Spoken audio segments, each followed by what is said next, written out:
Hello guys, ഉപ്പും മുളകും നമ്മുടെ പാറമട വീട്ടിൽ ശിവാനിയുടെ കല്യാണത്തിന് ഒരു അപ്രതീക്ഷിത അതിഥി എത്തുന്നു. ആരായിരിക്കും ആ ഒരു അതിഥി?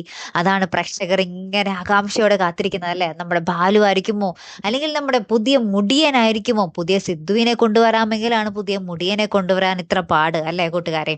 എന്തായാലും നമ്മുടെ ഉപ്പും മുളകും അണിയറ പ്രവർത്തകർ നമ്മൾ പ്രേക്ഷകരെയൊക്കെ ഞെട്ടിക്കുമോ എന്നുള്ളതാണ് നമുക്ക് ഇനി അറിയേണ്ടത്. എന്തായാലും പുതിയ സിദ്ധുവിനെ കൊണ്ടൊന്ന് നമ്മളെയൊക്കെ ഞെട്ടിച്ച് കയ്യിലാക്കി, അല്ലെ? പഴയ സിദ്ധുവായിട്ട് കമ്പയർ ചെയ്യുന്നതൊന്നും അല്ല. എന്നാലും നമ്മുടെ പുതിയ സിദ്ധുവും നമ്മുടെ ലച്ചുവും കൂടെ അപാര ജോഡിയാണ്, അല്ലെ? മാരക ജോഡി എന്ന് തന്നെ പറയാം. അതേപോലെ തന്നെ ഇനി നമ്മുടെ വിഷ്ണു പുതിയത് മുടിയനെ കൊണ്ടുവരികയാണെങ്കിൽ അതും നമ്മുടെ ഉപ്പുമുളകും ടീം പൊളിക്കുക തന്നെ ചെയ്യും. എന്തായാലും നമുക്ക് നോക്കാം ആരായിരിക്കും ആ ഒരു പുതിയ അതിഥി. നിങ്ങൾക്ക് ആരായിരിക്കണം എന്നാണ് ആഗ്രഹം? ആര് തിരിച്ചു വരണം നമ്മുടെ പാറമട വീട്ടിലേക്ക്? നമ്മുടെ ബാലുവോ, മുടിയനോ? ഇതിൽ ആര് വേണം നിങ്ങൾക്ക്? അല്ലെങ്കിൽ ഈ ഒരു പുതിയ അതിഥി ആരായിരിക്കും എന്ന് നിങ്ങളൊന്ന് ഗസ് ചെയ്തൊന്ന് കമന്റ് ചെയ്യണേ. കാത്തിരുന്നേനെ കാണാട്ടോ. അടുത്തൊരു വീഡിയോയുമായി വരുന്നത് വരയ്ക്കും. Good bye.